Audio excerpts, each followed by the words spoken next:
জীবনের সর্বাধিক আপন সঙ্গী তথা সব থেকে কাছের প্রাণাধিক প্রিয় মানুষটিকে ছেড়ে খুব দীর্ঘ সময় আর ইহলোকে বসবাস করতে হলো না পূর্ণাদেবীদের মাতা কুসুমরানী দেবীকে। ইন্দ্রনাথ ব্যানার্জি পরলোক গমন করার মাস তিনেকের মধ্যেই পরলোক গমন করলেন তিনিও। পূর্ণাদেবীর বড় কন্যা চন্দানী চৌধুরী এই শোকের সময়কালে তার মাতা পূর্ণাদেবীর পাশে থাকার দরুন সাময়িক সময়ের জন্য তার স্বামী সুনীল চৌধুরীর বাসা হতে পূর্ণাদেবীদের নিকট এসে থাকতে শুরু করলেন। পূর্ণাদেবী এই গভীর শোকের মাঝে তার বড় কন্যাকে পাশে পেয়ে তার বড় কন্যার সহিত আবেগতাড়িত হয়ে তার জীবনের নানাবিধ সুখের ও দুঃখের ঘটনার বিষয় স্মৃতিচারণ করে থাকেন।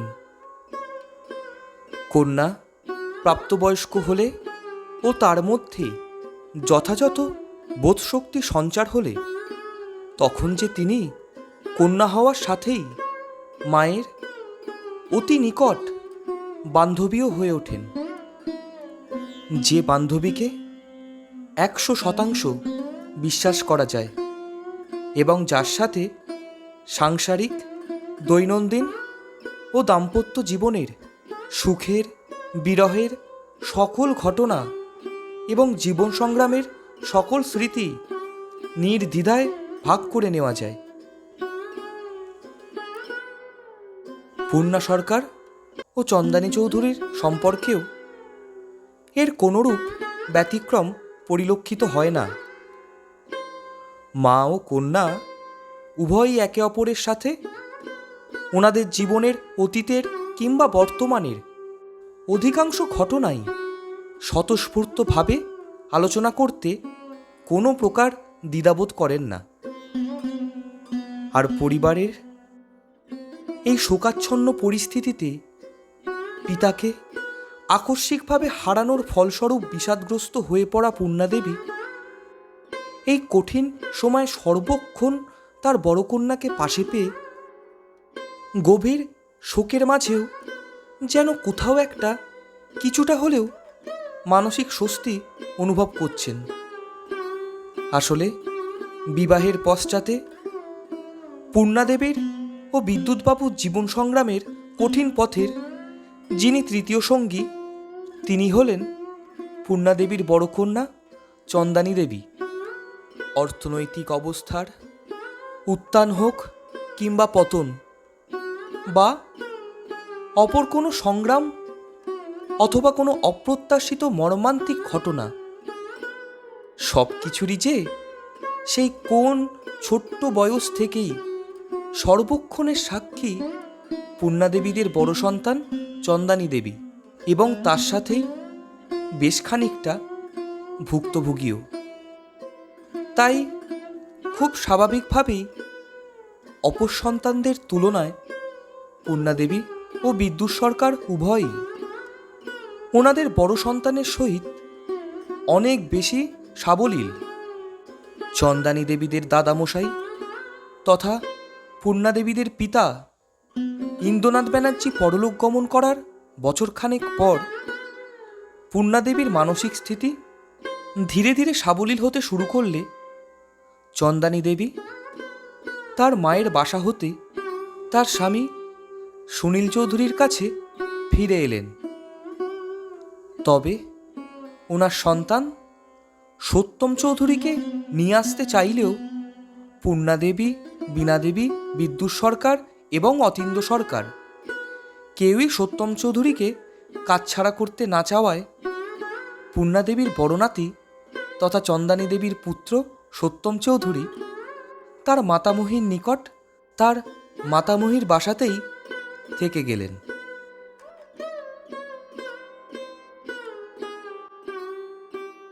দিদার বাড়িতে তথা মামার বাড়িতে সত্যম চৌধুরী এতটাই বেশি যত্নে এবং অকৃত্রিম স্নেহে মানুষ হচ্ছেন যে সেখান থেকে তার পিতা ও মাতা তাকে নিজেদের বাড়িতে আনার শত চেষ্টা করলেও তিনি তার দুই দিদা পূর্ণাদেবীকে ও বীণাদেবীকে ছেড়ে এবং তার মামার বাড়ি ছেড়ে পিতামাতার গৃহে আসতেই চান না। সত্যম চৌধুরী জন্মগ্রহণ করার পর পূর্ণাদেবীর একমাত্র পুত্র অতীন্দ্র সরকারের গতিবিধি তুলনামূলক যথেষ্টই ভদ্রস্থ হয়ে উঠেছে। এছাড়াও ওনার বড় কন্যা চন্দানী দেবীও তার স্বামীর সাথে বেশ সুখেই সংসার করছেন। পূর্ণাদেবীর বড় কন্যার সংসারে টুকটাক অভাব অনটন থাকলেও পূর্ণাদেবীর জামাইয়ের তার ব্যবসার প্রতি একাগ্রতা ও কর্মজীবনে একনিষ্ঠ পরিশ্রমের দরুন সংসারের সকল প্রকার অর্থনৈতিক সমস্যারই সমাধান হয়ে গিয়ে থাকে। অপরদিকে আবার মুখার্জি বাড়ির পুত্র ভোলানাথ মুখার্জির সহিত পূর্ণাদেবীদের অপর কন্যা অর্থাৎ ওনাদের ছোট কন্যা শ্রাবণী দেবীর বিবাহের বিষয়ে প্রথম দিকে বিদ্যুৎবাবু সহমত পোষণ না করলেও বর্তমানে মেনে নিয়েছেন। তাই সব মিলিয়ে সংসারন্তপ্রাণা পূর্ণাদেবীর সংসারের পরিধি বৃদ্ধি পাওয়ার সাথেই ওনার সাংসারিক জীবন যথেষ্ট সুখময় হয়ে উঠছে। পূর্ণাদেবীর ছোট কন্যার বিবাহের 2 বছর পর জন্মগ্রহণ করলেন পূর্ণাদেবীর ছোট নাতি। পূর্ণাদেবী আনন্দে উচ্ছ্বসিত হয়ে তার বড় নাতি সত্যম চৌধুরীকে কোলে নিয়ে নিকটস্থ হাসপাতালে দেখতে গেলেন ওনার ছোট কন্যাকে ও ওনার ছোট নাতিকে। পূর্ণাদেবীর পুত্র, স্বামী, বড় কন্যা ও বড় জামাইও পূর্ণাদেবীর সহিত হাসপাতালে গেলেন। আর নবজাতকে স্বাগতম জানানোর দরুন পূর্ণাদেবীর বাড়িতে অপেক্ষারত রইলেন ওনার বোন বীণাদেবী এবং 1 বছর পূর্বে পূর্ণাদেবীর সংসারে পুত্রবধূরূপে প্রবেশ করা কোকিলা দেবী।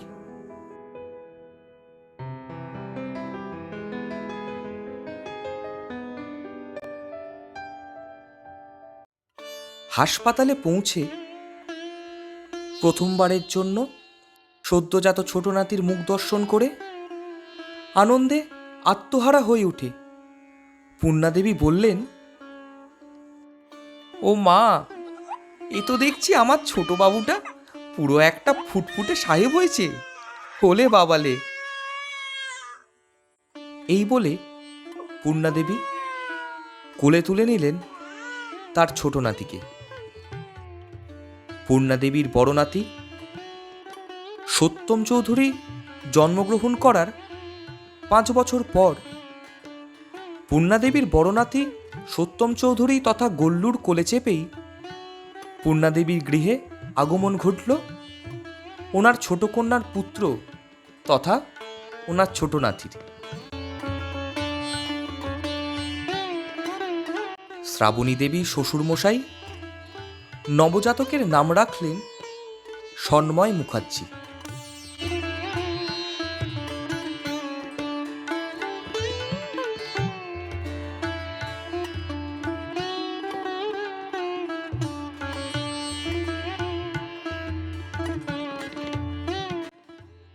পূর্ণাদেবীর বড় নাতি সত্যম চৌধুরী স্বভাবে আচরণে শৈশব থেকেই বেশ শান্ত প্রকৃতির হলেও ওনার ছোট নাতির গতি প্রকৃতি ঠিক যেন এর বিপরীতগামী। একবারে হাতে পায়ে দুরন্ত বলতে যা বোঝায় সন্ময় মুখার্জি ঠিক তাই। যদিও শ্রাবণী দেবীর স্বামী ভোলানাথ মুখার্জি ওনার ব্যস্ত কর্মজীবনের মধ্য হতে সময় বের করে শাসনের বাঁধনে রেখে ওনাদের সন্তানের দুরন্তপনা নিয়ন্ত্রণে প্রতিজ্ঞাবদ্ধ, কিন্তু তবুও পূর্ণাদেবীর ছোট নাতি যখন তার দুষ্টুমির সকল সীমা অতিক্রম করে ভোলানাথ মুখার্জির প্রতিবেশী তথা ওনার বাল্যকালের বন্ধুর সন্তানকে হঠাৎই তার মাথায় জেগে ওঠা দুষ্টুমির বশে পড়ে অষ্টমীর ভরা পূজা প্রাঙ্গণে কষিয়ে থাপ্পড় মেরে বসেন, কিংবা বিদ্যালয়ে তার কোনো সহপাঠীকে অযথা কোনো কারণ ছাড়াই আঘাত করে তার হাত ভেঙে দেন, সেই সময় পূর্ণাদেবীর ছোট জামাই ভোলানাথ মুখার্জিকে এবং ছোট কন্যা শ্রাবণী মুখার্জিকে তাদের পুত্রের এরূপ কার্যকলাপের দরুন জনসমক্ষে যথেষ্টই অপ্রীতিকর পরিস্থিতির মধ্যে পড়ে লাঞ্ছনার শিকার হতে হয়। এছাড়াও বড়দের মুখে মুখে অযথা তর্ক করার সাথেই গুরুজনদের সাথে মাত্রাতিরিক্ত ছ্যাবলামো ও ওনাদের অপমানজনক কথা বলে বসা তো রয়েছেই।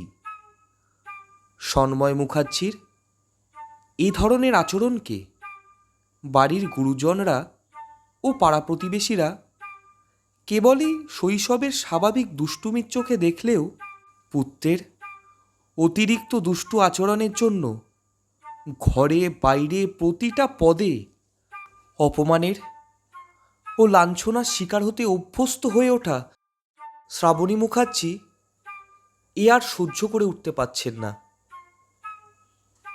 তার ওপর আবার ওনার দিদির ছেলে সত্যম চৌধুরীর শৈশবকাল থেকেই সুশৃঙ্খল স্বভাব, ভদ্র আচরণ, গুরুজনদের প্রতি যথাযথ শ্রদ্ধাশীল হওয়ার দরুন এবং এর সাথেই ছাত্রজীবনে যথেষ্ট মেধাবী হওয়ার দরুন সর্বদা সর্বত্র প্রশংসিত হওয়া যেন ওনার এই ক্ষোভ তিলে তিলে আরও অধিক মাত্রায় বাড়িয়ে তুলছে। ধীরে ধীরে পূর্ণাদেবীর ছোট কন্যা শ্রাবণী দেবীর মনে অবাঞ্ছিত কারণে অহেতুক উৎপন্ন হওয়া এই ক্ষোভ এতটাই দৃঢ় হয়ে উঠল যে তা তিনি আর নিজের অন্তরে দমিয়ে রাখতে পারলেন না।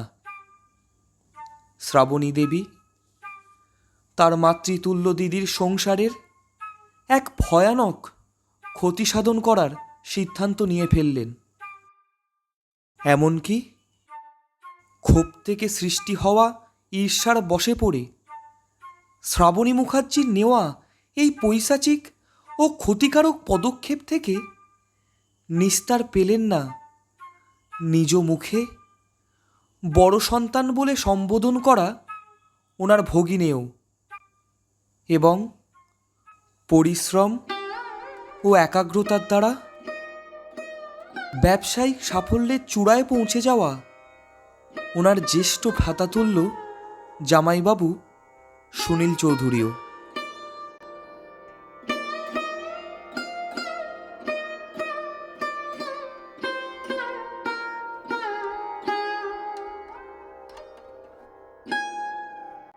শ্রাবণী দেবী যথেষ্টই বুদ্ধিমতী, তাই তিনি খুব ভালো মতোই বুঝলেন ওনার সরল সাদামাটা দিদি চন্দ্রানী দেবীকে খুব সহজেই ভুল বুঝিয়ে তাদের সংসারে অশান্তি সৃষ্টি করা সম্ভব হলেও সুনামের শিখরে অবস্থান করা, ব্যবসায়িক বুদ্ধি, পরিশ্রম ও একাগ্রতার দ্বারা অর্থ উপার্জনে পারদর্শী হয়ে ওঠা এবং সামাজিক, সাংস্কৃতিক ও রাজনৈতিক দিক দিয়ে বেশ প্রভাবশালী হওয়ার সাথেই আবার অল্প বয়স থেকেই আইনের বিষয়ে যথেষ্ট জ্ঞান ধারণ করা সৎ চরিত্রের আদর্শবাদী ব্যক্তি সুনীল চৌধুরী যে সংসারের মাথা, সেই সংসারের প্রত্যক্ষভাবে সরাসরি কোনো প্রকার ক্ষতি করতে গেলে তার ফলাফল বিপরীতমুখী হওয়ার প্রবল সম্ভাবনা রয়েছে। তাই শ্রাবণী দেবী তার ঈর্ষিত চিন্তা থেকে এমন এক কুটিল ফন্দি আঁটলেন, তা আর যাই হোক কোনো সুস্থ মস্তিষ্কের শিক্ষিত ব্যক্তির থেকে কোনোভাবেই কাম্য নয়। তিনি আশ্রয় নিলেন তন্ত্রবিদ্যার, এমন এক তন্ত্রবিদ্যা যা প্রয়োগ করতে হলে প্রয়োগকারীকে এবং যার বা যাদের ওপর প্রয়োগ করা হবে সেই এক বা একাধিক ব্যক্তিকে কোনো না কোনোভাবে একই পরিবারের সদস্য হতে হবে। এই তন্ত্রক্রিয়ার উদ্দেশ্য হল ক্রিয়া প্রয়োগকারী জীবনের সকল দুঃখ, কষ্ট, গ্লানি, অভাব, অনটন যাকে বা যাদের ওপর ক্রিয়া প্রয়োগ করা হচ্ছে তাদের জীবনে ঠেলে দেওয়া এবং ওনাদের জীবনের সকল প্রকার সুখ, সমৃদ্ধি, প্রাচুর্য, সুনাম, যশ প্রয়োগকারীর জীবনে এনে ফেলা। বিন্দু মাত্র ইতস্তত না করেই পরিবারের প্রায় অপর সকল সদস্যের থেকে গোপন করেই নিজের অবাঞ্ছিত ক্ষোভ ও ঈর্ষাকে প্রশ্রয় দিয়ে শ্রাবণী দেবী তার দিদি, জামাইবাবু ও নিজ মুখে বড় পুত্র বলে সম্বোধন করা ভগিনীর ওপর এক নিম্নমার্গের তান্ত্রিকের মাধ্যমে এই ক্রিয়া প্রয়োগ করে বসলেন।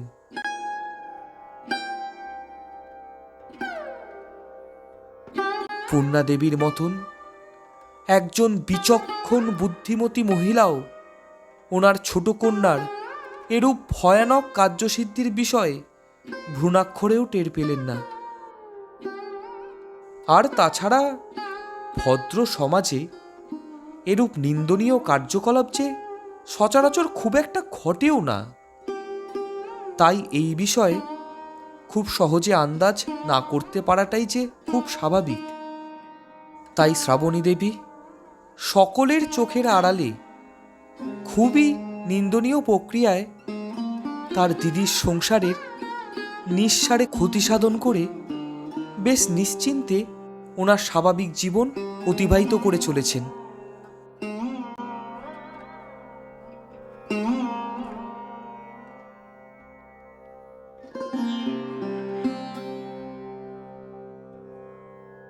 সর্বোপরি যে দিদির ও জামাইবাবুর দ্বারা শ্রাবণী দেবী ও তার সংসার, তার পুত্র সন্ময় মুখার্জি জন্মগ্রহণের আগে এবং পরে প্রত্যক্ষভাবে উপকৃত, সেই দিদির ও জামাইবাবুর এমনকি তাদের সন্তান সত্যম চৌধুরীর ওপরও তন্ত্রচালনা করে তাদের ক্ষতিগ্রস্ত করার পূর্বে শ্রাবণী দেবী দ্বিতীয়বার ভাবলেন না, এমনকি ক্ষোভের বশে, ঈর্ষায় এমন এক মহাপাপ কার্য ঘটিয়ে ফেলার পরও যে বিন্দু মাত্র অনুতাপ কিংবা অনুশোচনা ওনার মধ্যে দেখা যায় না। যে পূর্ণা দেবী ওনার জীবনের দীর্ঘ সময় অভাব অনটনের মধ্য দিয়ে কাটিয়েছেন, জীবনে ও সংসারে একাধিকবার অপ্রত্যাশিত পীড়া ভোগ করতে হয়েছে, বহু উত্থান পতনের মধ্য দিয়ে কেটেছে যার সমগ্র জীবন, তবুও যে পূর্ণা দেবী কোনো দিনও অপরের ভালো ছাড়া কখনো কোনো ক্ষতি করেননি। কারণে কিংবা অকারণে কারো জীবনে দুঃখ, ব্যাধি, বিপদ নেমে আসুক এমনটা কাম্য পর্যন্ত কখনো করেননি। সেই পূর্ণা দেবীরই সন্তান হয়ে ভাই বোনদের মাতৃস্নেহে বড় করে তোলা নিজের দিদির ও তার সুখ সমৃদ্ধিময় সংসারের সর্বরকমভাবে ক্ষতি সাধনের লক্ষ্যে শ্রাবণী মুখার্জি নিজের মানসিকতাকে সংকীর্ণ করে, চিন্তাধারা বিকৃত করে যে পদক্ষেপ নিয়েছেন তা সত্যি পূর্ণা দেবীর মতন একজন সাত্ত্বিক ভদ্রমহিলার আগামী প্রজন্মের কাছে কোনোদিনই কোনো পরিস্থিতিতেই আশা করা যায় না। তবে পূর্ণাদেবীর বড় সন্তান চন্দানী দেবী তার স্নেহের বোনের প্রতি এতটাই আস্থাশীল, এবং তার ভাইয়ের ন্যায় তার বোন শ্রাবণী দেবীও তার এতটাই ভালোবাসার ও হৃদয়ের মানুষ।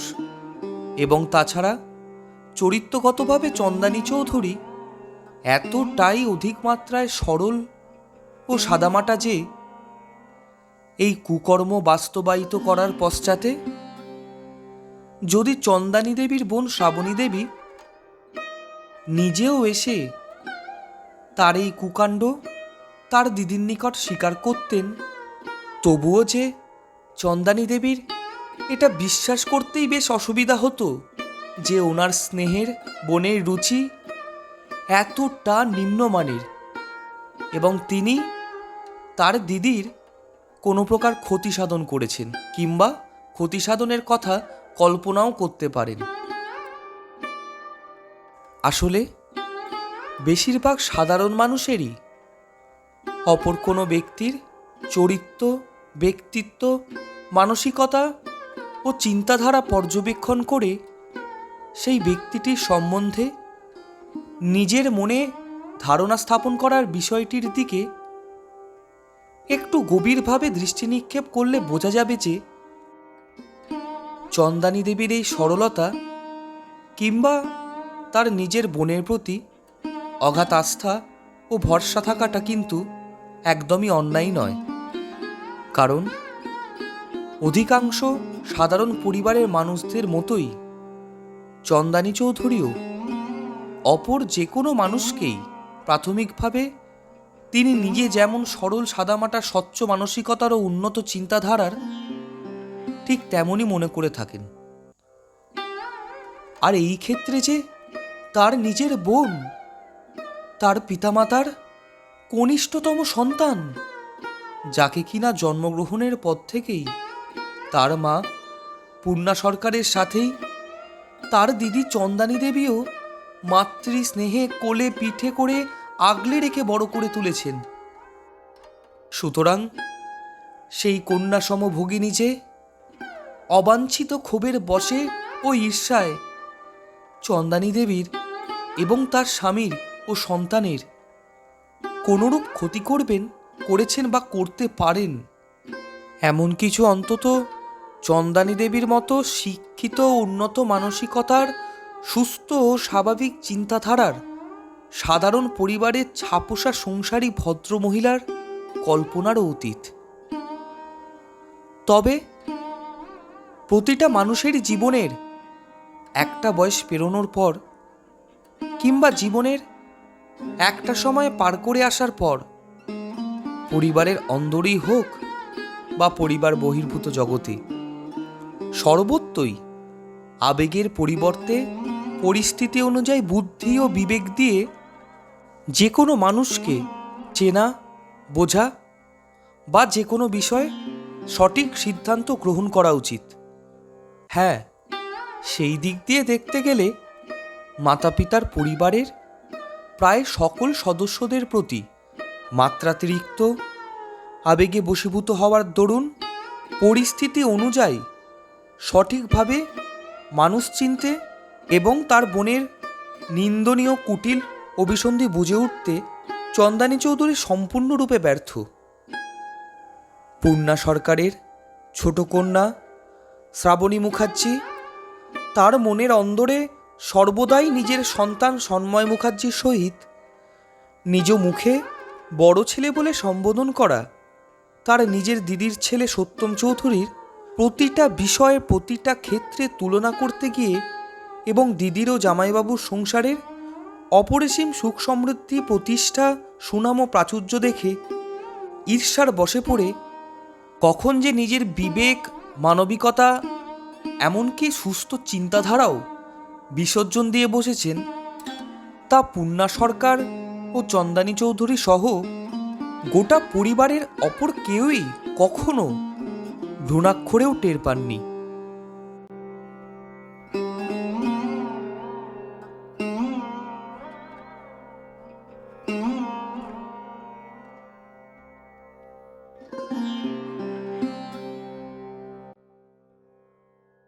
সকলকে নিয়ে গড়ে ওঠা পূর্ণাদেবীর প্রাণোচ্ছল পরিবার আরও অধিক মাত্রায় প্রাণবন্ত হয়ে উঠল পূর্ণাদেবীর ও বিদ্যুৎ সরকারের একমাত্র পুত্র অতীন্দ্র সরকার স্থানীয় এক নির্মাণ সংস্থায় গুরুত্বপূর্ণ পদে কর্মে যোগদান করাতে।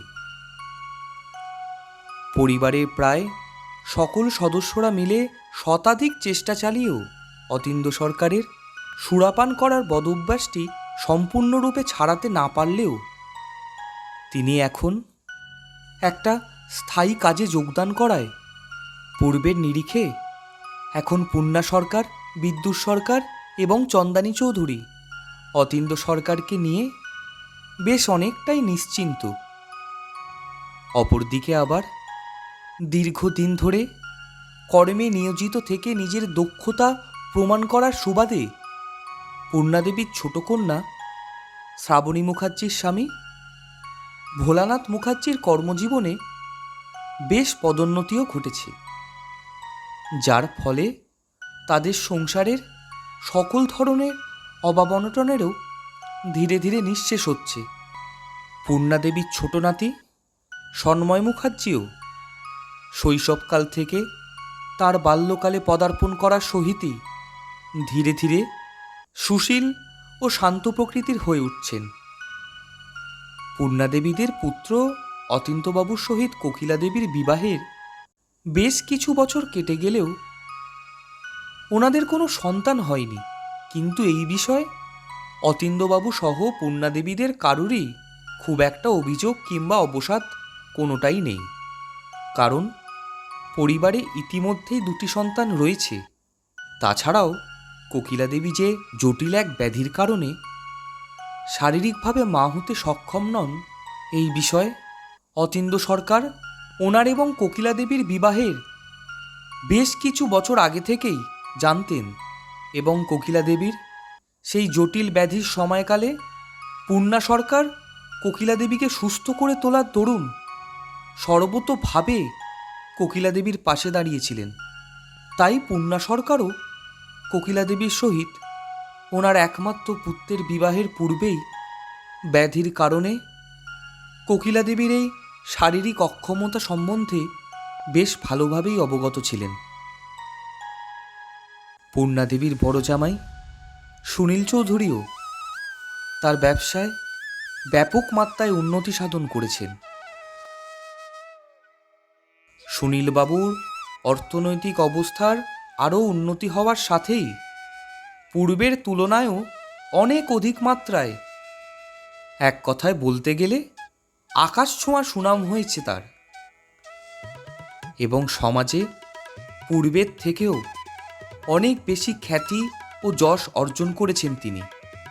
চন্দানী চৌধুরীর স্বামী, পূর্ণাদেবীর বড় জামাই তথা হরিশঙ্কর চৌধুরীর ও ফুলরানী চৌধুরীর কনিষ্ঠতম পুত্র সুনীল চৌধুরী হাজারো বাধা বিপত্তিকে রীতিমতো বুড়ো আঙুল দেখিয়ে নিরলস পরিশ্রমের ও বাণিজ্যিক বুদ্ধির এবং একাগ্রতার দ্বারা খুব অল্প সময়ের মধ্যেই তার ব্যবসায়িক জীবনে এতটাই উন্নতি সাধন করেছেন যে স্থানীয় ব্যবসায়ী মহলের মধ্যে কান পাতলেই শুনতে পাওয়া যায়, ওহ, ওই কাজটা সুনীল করছে, তাহলে তা পাথরই হোক কিংবা মাটির তাল, সুনীলের হাতের ছোঁয়ায় ও কাজ খাঁটি সোনা হয়ে যাবেই যাবে।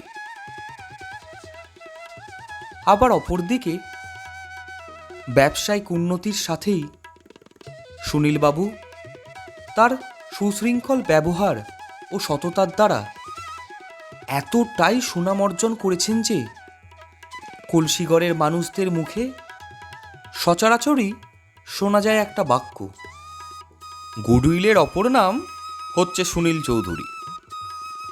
তাই সার্বিকভাবে দেখলে অল্প বয়স থেকেই বহু ঘাত প্রতিঘাতের মধ্য দিয়ে অভাবে অনটনে জর্জরিত হয়ে অপ্রত্যাশিত ও আকস্মিকভাবে স্বজনহারা হতে অভ্যস্ত হয়ে পড়ে জীবন অতিবাহিত করে 3 সন্তানের মা হয়ে ওঠা ও 2 নাতির মাতামহী হয়ে ওঠা পূর্ণাদেবী এখন ওনার জীবনের সর্বাধিক সুখময় অধ্যায়ের মধ্য দিয়ে ওনার দৈনন্দিন ও সাংসারিক জীবন অতিবাহিত করে চলেছেন।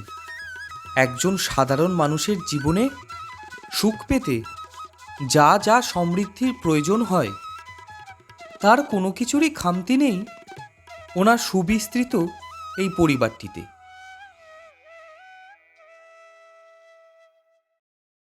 বছর 4-5 সব কিছু বেশ সুখে শান্তিতেই চলল। তবে এরপর পূর্ণাদেবীর ছোট কন্যার ও পুত্রের সংসার একই ছন্দে এগিয়ে চললেও অপ্রত্যাশিতভাবে হঠাৎই ছন্দপতন ঘটল পূর্ণাদেবীর বড় কন্যা চন্দানী চৌধুরীর সাংসারিক পরিস্থিতির। পূর্ণাদেবীর বড় জামাই পরস্পর তার বেশ কিছু ব্যবসায়িক কাজে হঠাৎই ব্যাপকভাবে লোকসানের সম্মুখীন হতে শুরু করলেন। কর্মে গভীরভাবে মনোনিবেশ করেও, নিরলস পরিশ্রম করেও এই একই ধারা বজায় রইল পরবর্তী বেশ কিছু ব্যবসায়িক কাজেও। যে মানুষটি জীবনের প্রথম ব্যবসা থেকেই লাভের মুখ দেখতে অভ্যস্ত, যে মানুষটি তার ব্যবসায়িক জীবনে শতাধিক বাধা বিপত্তির সম্মুখীন হয়েও সকল প্রকার ঝড়ঝাপটা জয় করে নিজের ও নিজের সংসারের অর্থনৈতিক অবস্থার উন্নতি সাধন করেছেন, সর্বোপরি খুবই অল্প সময়ের মধ্যে সেই সুনীল চৌধুরী তার ব্যবসায়িক জীবনের একটার পর একটা কাজে এরকম আকস্মিকভাবে লোকসানের সম্মুখীন হওয়াতে কলসিগড়ের ব্যবসায়ী মহল সহ ওনার গোটা পরিবারই বেশ বিস্মিত। ইতিমধ্যেই আবার হঠাৎই গুরুতর অসুস্থ হয়ে হাসপাতালে ভর্তি হলেন সুনীল চৌধুরীর মাতা তথা চন্দানী দেবীর শাশুড়ি ফুলরানী চৌধুরী।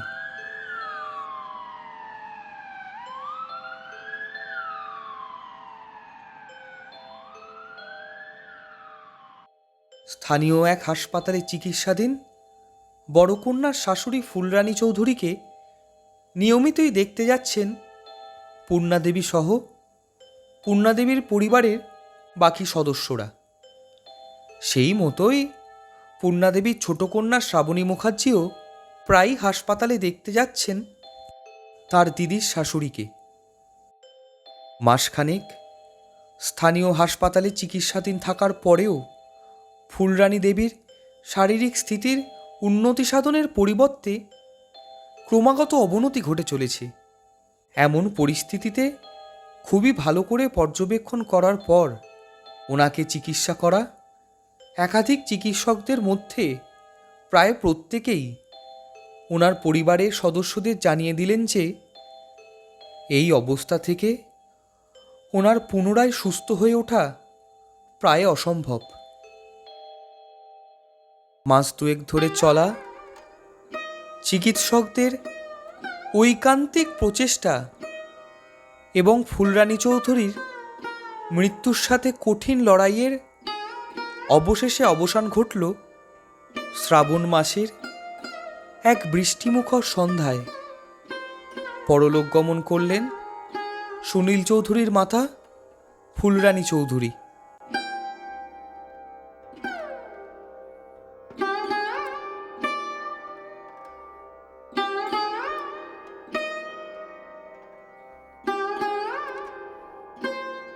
পূর্ণাদেবীর বড় জামাই সুনীল চৌধুরী মাতৃহারা হওয়ার সাথে সাথেই যেন সুনীলবাবুর ব্যবসার আরও দ্রুত অধঃপতন শুরু হলো। দেখতে না দেখতেই প্রায় সর্বস্ব খুইয়ে নিঃস্বপ্রায় অবস্থা হয়ে গেল পূর্ণাদেবীর বড় কন্যা চন্দানী দেবীর ও ওনার বড় জামাই সুনীল চৌধুরীর।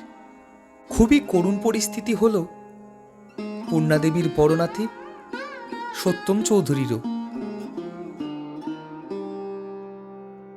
পিতার অর্থনৈতিক অবস্থার অতি দ্রুততার সহিত অধঃপতনের দরুন সংসারে হঠাৎ সৃষ্ট চরম দারিদ্র্যের নেতিবাচক প্রভাবে সত্যম চৌধুরীকে ঠিক তার ক্রীড়া জীবনে উন্নতি সাধন করার সময়কালেই ছাড়তে হলো ক্রিকেট।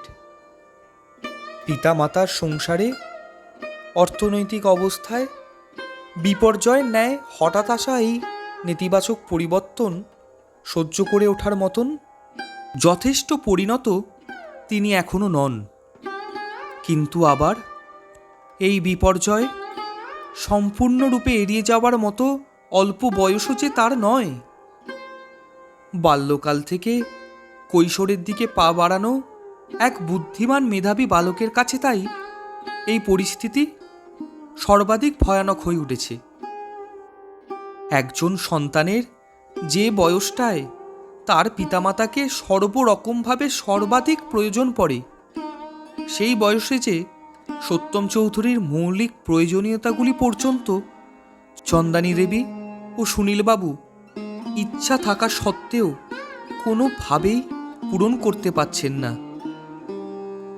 অপরিসীম মনের জোরে, মেধার দ্বারা ও প্রবল ইচ্ছাশক্তির দ্বারা কোনো ক্রমে পূর্ণা সরকারের বড় নাতি সত্যম চৌধুরী তার লেখাপড়া চালিয়েই যাচ্ছেন। আর অপরদিকে পূর্ণা সরকার ও বিদ্যুৎ সরকার ওনাদের কন্যার সুখে সমৃদ্ধিতে প্রাচুর্যে ভরা খুশির সংসার চোখের সামনে এত দ্রুত ধূলিসাৎ হয়ে যেতে দেখে ব্যাকুল হয়ে উঠছেন। ওনারা ওনাদের বড় কন্যার সংসারের এই কঠিন পরিস্থিতিতে যথাসম্ভব পাশে থাকলেও এই ব্যাপক বিপর্যয়ের সিকিভাগও যে তারা সর্বরকম চেষ্টা করেও সামাল দিতে পারছেন না। তাই পূর্ণা দেবী ও বিদ্যুৎবাবু ওনাদের বড় সন্তান তথা ওনাদের জীবন সংগ্রামের সর্বক্ষণের সাক্ষী চন্দানী দেবীর গোছানো সুখের সংসার এহেন ধ্বংসস্তূপের আকারে দেখে দুঃখে কষ্টে ফেটে পড়ছেন।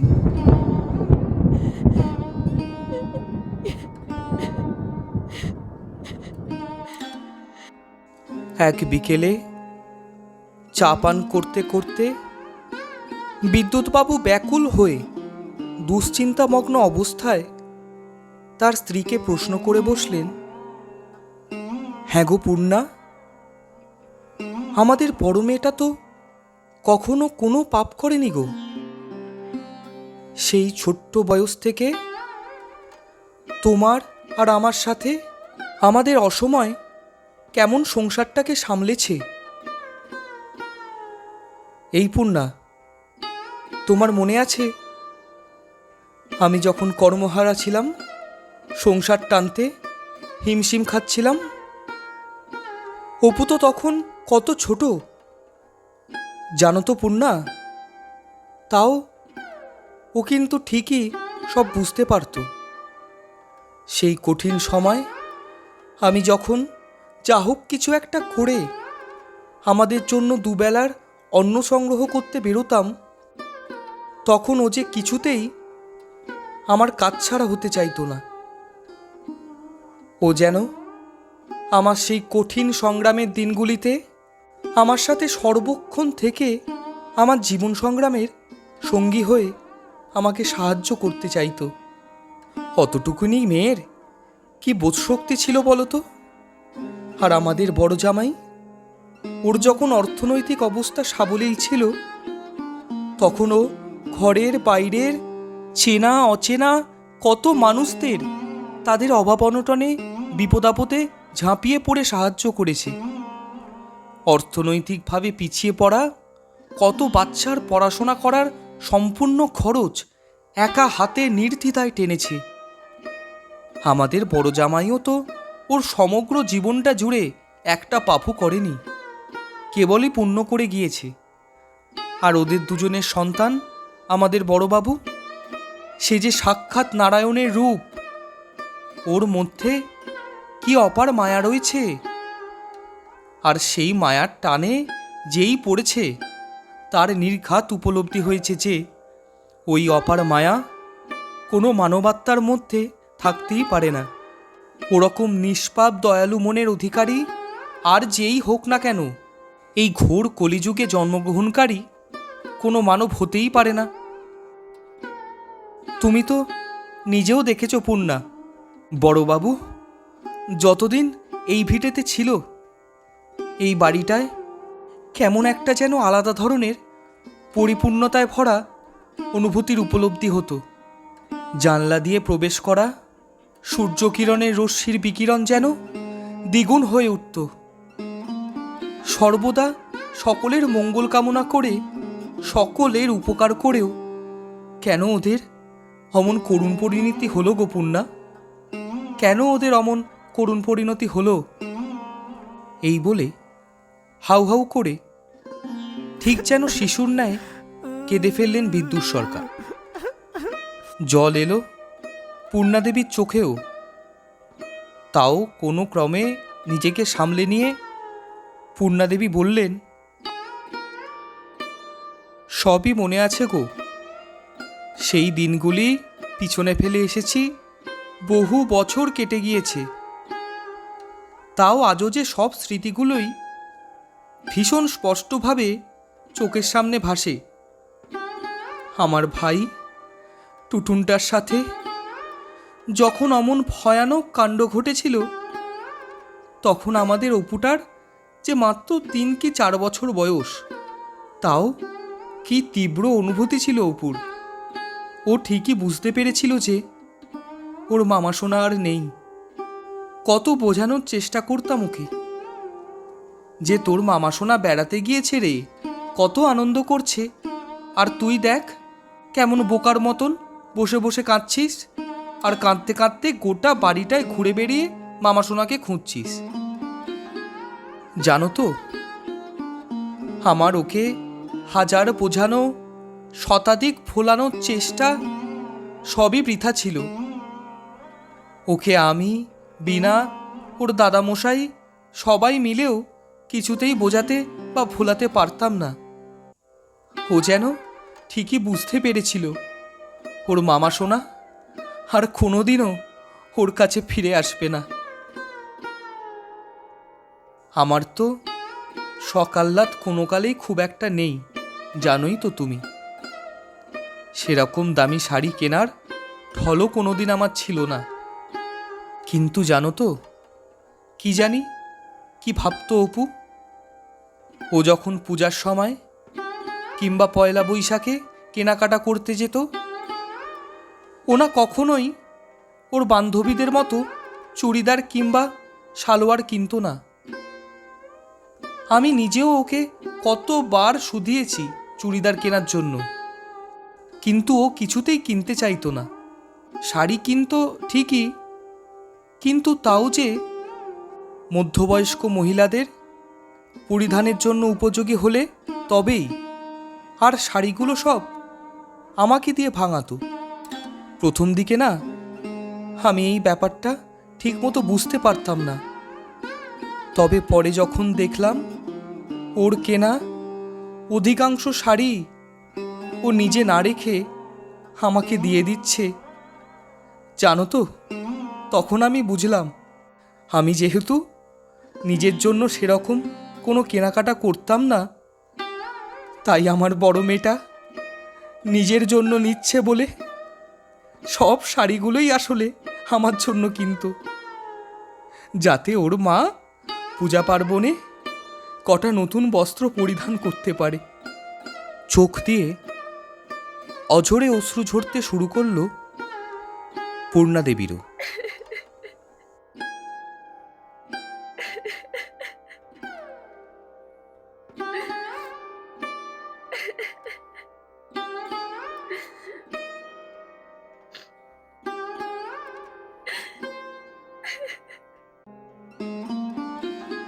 এমন সময় পূর্ণাদেবী ও বিদ্যুৎবাবু দুজনেই হঠাৎই একটা চেনা কণ্ঠস্বর শুনতে পেলেন। বড় মেয়ে আর বড় জামাইকে নিয়ে তো দেখছি বেশ চিন্তিত তোমরা। তা খুব ব্যস্ত যদি থাকো, তাহলে না হয় আমরা আপাতত এই বাইরের দালানেই বসছি। তোমাদের আলোচনা শেষ হলে তবে না হয় ঘরে প্রবেশ করব। কণ্ঠস্বর শুনে দরজার পানে তাকাতেই বিদ্যুৎ সরকার ও পূর্ণাদেবী লক্ষ্য করলেন ওনাদের ছোট কন্যা শ্রাবণী মুখার্জি ও ওনাদের ছোট নাতি সন্ময় মুখার্জি দাঁড়িয়ে রয়েছেন। শ্রাবণী মুখার্জির এই অবাঞ্ছিত বাক্য উপেক্ষা করেই বিদ্যুৎ সরকার বললেন, কিরে মা, কখন এলি তোরা?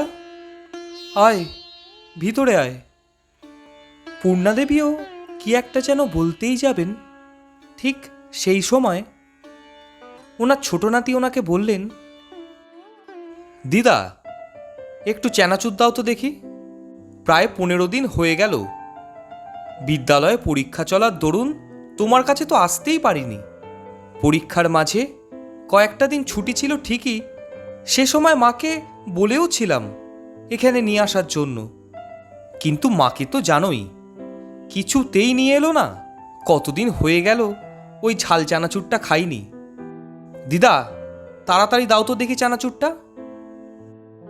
পূর্ণা সরকার ঘরের পশ্চিম দিকের দেয়ালে অবস্থিত দেওয়াল আলমারিটা থেকে চানাচুরের বয়াম বের করে সেখান থেকে বেশ কিছুটা চানাচুর বাটিতে ঢেলে ওনার ছোট নাতিকে দিয়ে ওনার ছোট নাতিকে প্রশ্ন করলেন, ছোটবাবু, তোমার পরীক্ষা কেমন হলো?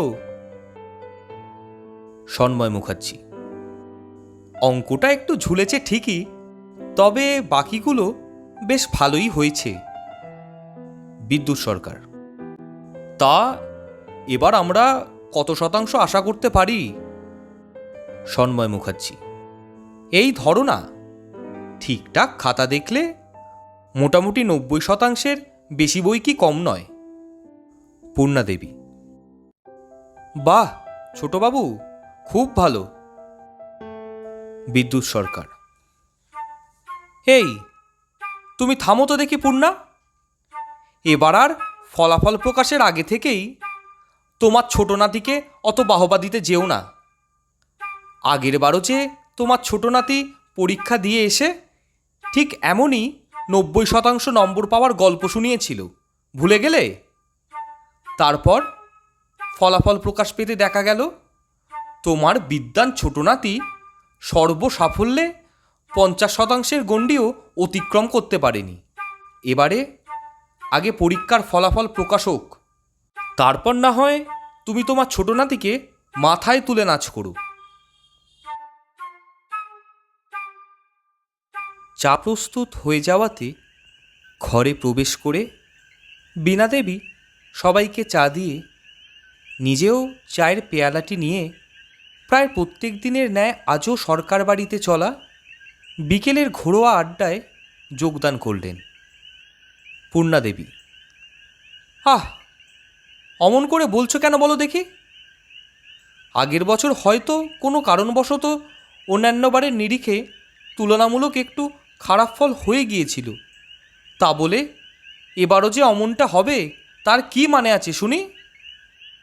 বিদ্যুৎ সরকার, না, তার কোনো মানে নেই ঠিকই, তবে আমার মনে হয় ছোটবাবু যদি ওর চঞ্চলতাটা আরও একটু নিয়ন্ত্রণ করতে পারে, তাহলে ওর ছাত্র জীবনে আরও অনেক বেশি মাত্রায় উন্নতি সাধন করতে পারবে। এই যা, হ্যাঁ, শৈশবের তুলনায় এখন যদিও ও অনেকটাই শান্ত, তবে ছাত্র জীবনে উন্নতি করতে হলে ওকে ওর মন আরও স্থির করতে হবে।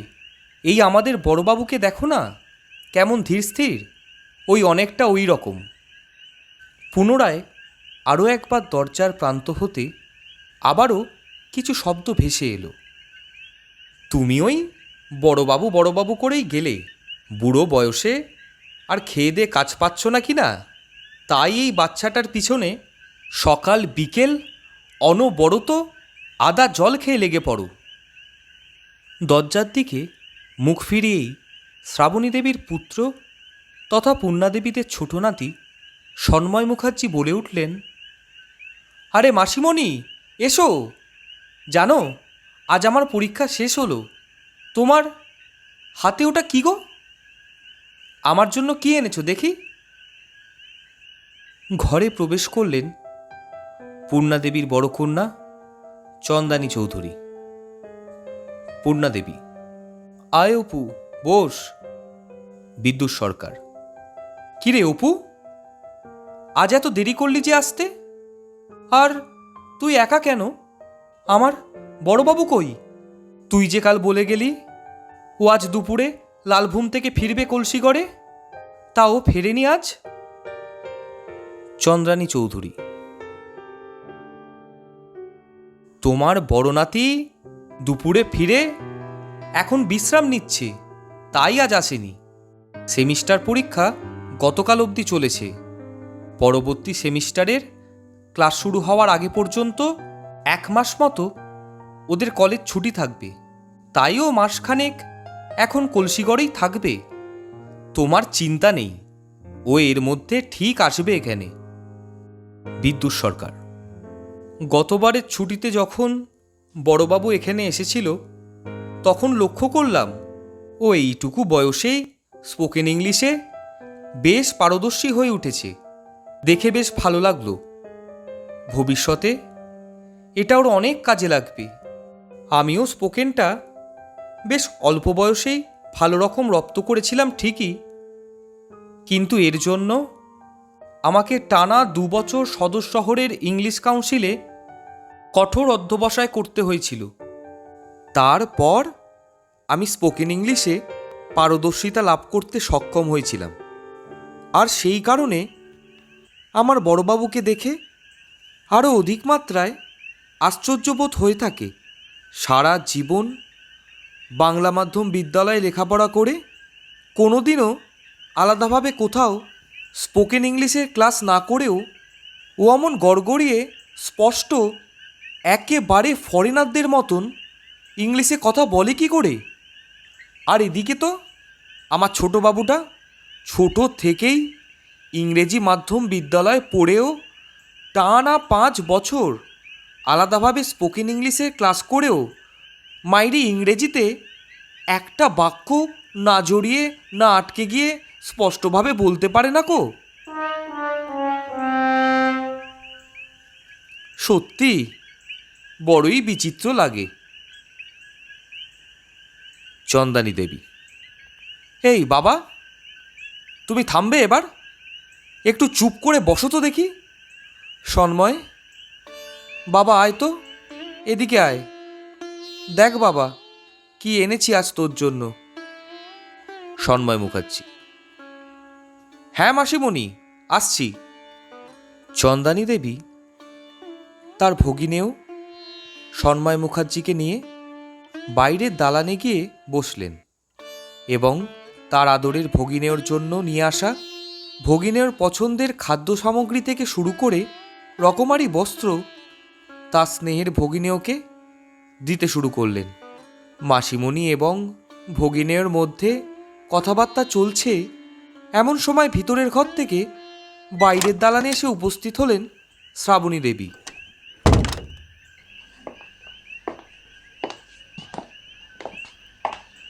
এবং ওনার দিদির উদ্দেশ্যে বললেন, বাবা এখনো চটক কমেনি দেখছি। বলেই খুবই ব্যঙ্গাত্মক ভঙ্গিমায় হেসে উঠলেন। সরল মনের অধিকারী চন্দানী চৌধুরী ঠিকঠাকভাবে কিছু বুঝে উঠতে না পেরে ওনার বোনকে প্রশ্ন করলেন, বোন তুই কি কিছু বলছিস? শ্রাবণী মুখার্জি এগিয়ে এলেন পূর্ণাদেবীর বাড়ির দ্বিতলের দালানে রাখা কেদারাটির দিকে এবং তারপর সেটিতে স্থান গ্রহণ করে তিনি তার দিদি চন্দানী চৌধুরীকে বললেন, না সেরকম কিছুই না। তোকে দেখে না আমার ভীষণই কষ্ট হয়। দুঃখ কষ্ট বেদনায় বুকটা যে একদম ফেটে যায়। সুনীলদার রমরমা ব্যবসা, সামাজিক প্রতিষ্ঠা, প্রতাপ, আকাশ ছোঁয়া সুনাম সম্মান সব কেমন যেন রাতারাতি নষ্ট হয়ে গেল। কি এমন হলো বল দেখিনি? তোর সুখ সমৃদ্ধি স্বাচ্ছন্দ্যে ভরা সোনার সংসারে এত অল্প সময়ের মধ্যেই কেমন অভাব অনটনের আধার ঘনিয়ে এলো। কার কুনজর যে আছড়ে পড়ে সব কিছু তোলপাড় করে দিল কে জানে। চন্দানী চৌধুরী: কি আর করি বল বোন, সবই যে ভাগ্যের ফের বুঝলি। তবে কোনোদিনও তো কারো কোনো ক্ষতি আমি বা তো সুনীলদা করিনি। সামর্থ্য অনুযায়ী সর্বদা সকলের ভালোই করেছি আর সবার মঙ্গল কামনা করেছি। তাই আশা করি ঈশ্বর একদিন না একদিন সহায় হয়ে আবারও সব কিছু ঠিক করে দেবেন। চন্দানী চৌধুরীর মুখ থেকে এই আশাবাদী বার্তা শুনে কেমন যেন একটা আসরিক মুখভঙ্গি ফুটে উঠল ওনার বোন শ্রাবণী মুখার্জির মুখে। তিনি কেমন একটা যেন আক্রোশিত কণ্ঠে বলে উঠলেন, দেখ কি হয়। তোর ঈশ্বর তোদের ওপর সহায় হন, নাকি অভাব অনটন দুঃখ গ্লানি আরও বৃদ্ধি পেয়ে করুণ থেকে করুণতম হয়ে ওঠে তোদের পরিস্থিতি। চন্দানী দেবী সন্তান স্নেহে কোলেপিঠে করে বড় করে তোলা ভাইয়ের ও বোনের কোনো কথারই অন্তর্নিহিত অর্থ খুঁজে বের করার চেষ্টা কখনোই কোনো দিনই করেন না। বা বলা যেতে পারে ভাইয়ের হোক কিংবা বোনের কোনো নেতিবাচক পদক্ষেপই হোক অথবা হঠাৎ উচ্চারিত কোনো অসংলগ্ন শব্দগুচ্ছ, বরাবরই এগুলির তাৎপর্য বিশ্লেষণ করার কিংবা কারণ অনুসন্ধান করার পরিবর্তে এগুলিকে দেখেও না দেখে বা শুনেও না শুনে এড়িয়ে যেতেই পছন্দ করে থাকেন পূর্ণাদেবীদের বড় সন্তান চন্দানী দেবী। তাই তার বোন শ্রাবণী মুখার্জির এই অসংলগ্ন ও আশ্চর্যজনক কথাবার্তার পরিপ্রেক্ষিতে নিজের স্বভাব বিরুদ্ধ কোনো ব্যতিক্রমী প্রতিক্রিয়া চন্দানী দেবী না দিলেও ভিতরের ঘরে বসে দুই মেয়ের মধ্যে হওয়া আলোচনার সমস্তটা বেশ ভালোভাবেই নিজে কানে শুনে কেমন যেন এড়িয়ে যেতে চেয়েও এড়িয়ে যেতে পারছেন না পূর্ণাদেবী।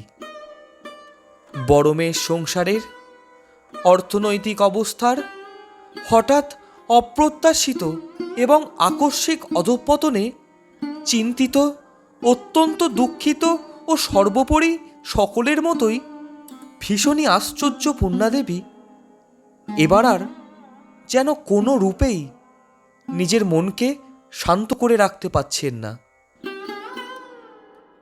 অত্যন্ত বুদ্ধিমতী পূর্ণা সরকারের মন এবং মস্তিষ্ক উভয়ই ওনার অজান্তে ওনার পরিবারে ঘটে যাওয়া কোনো এক ঘোর অমঙ্গলের দিকেই ইশারা করছে। এমন এক ভয়ানক অমঙ্গল যা কোনোদিনও কোনো পরিস্থিতিতেই ঘটা উচিত ছিল না ও ঘটার কথাও ছিল না।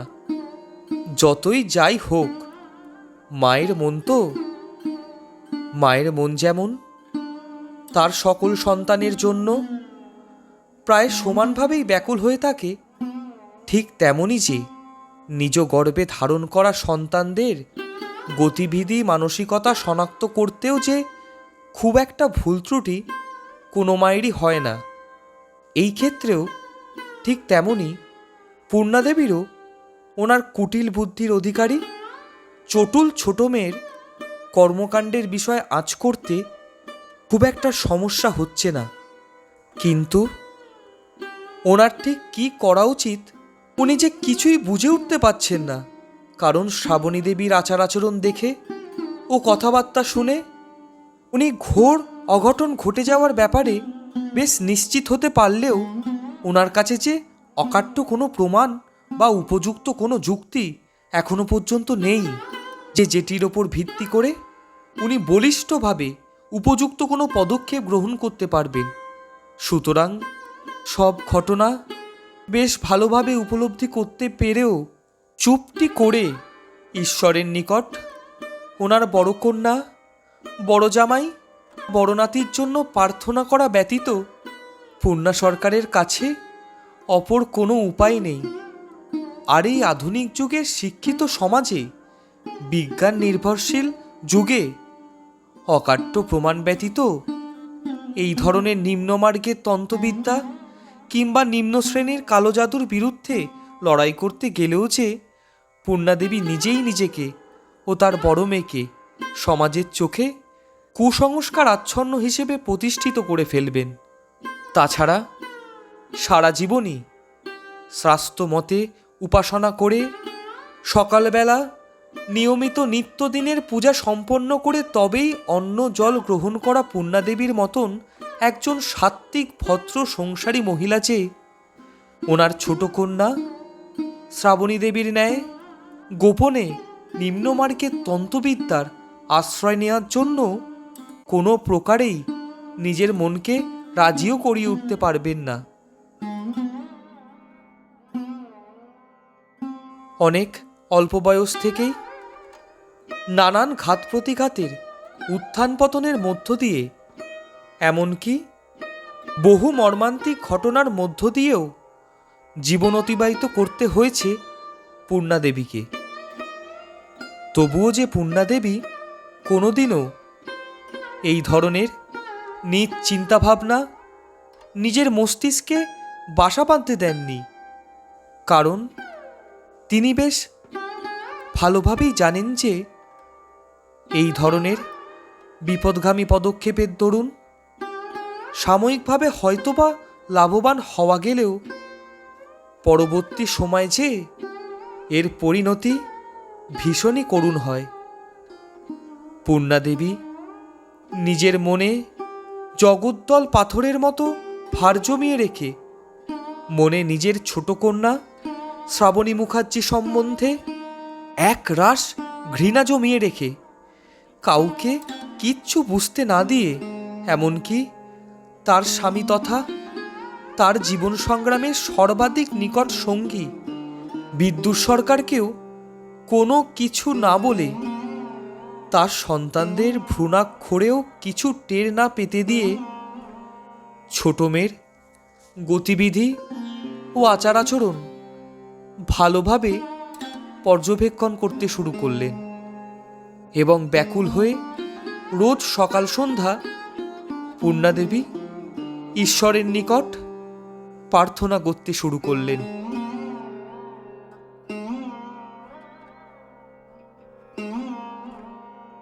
হে প্রভু, তোমার দ্বারে এলেম আমি অসহায় হয়ে। হে প্রভু, তোমার দ্বারে এলেম আমি অসহায় হয়ে। তুমি ফিরাও না কভু কাউকে তোমার চরণ হতে। পারলে তুমি মুছো মোদের সকলের সকল গ্লানি। পারলে তুমি মুছো মোদের সকলের সকল গ্লানি।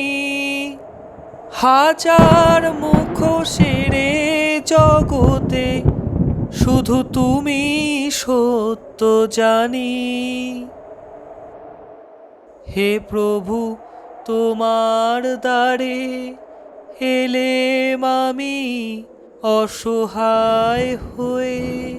তুমি ফিরাও না কভু কাউকে তোমার চরণ হতে। বিবেক ভুলে আবেগ ফেলে যাচ্ছে মানুষ রসাতলে।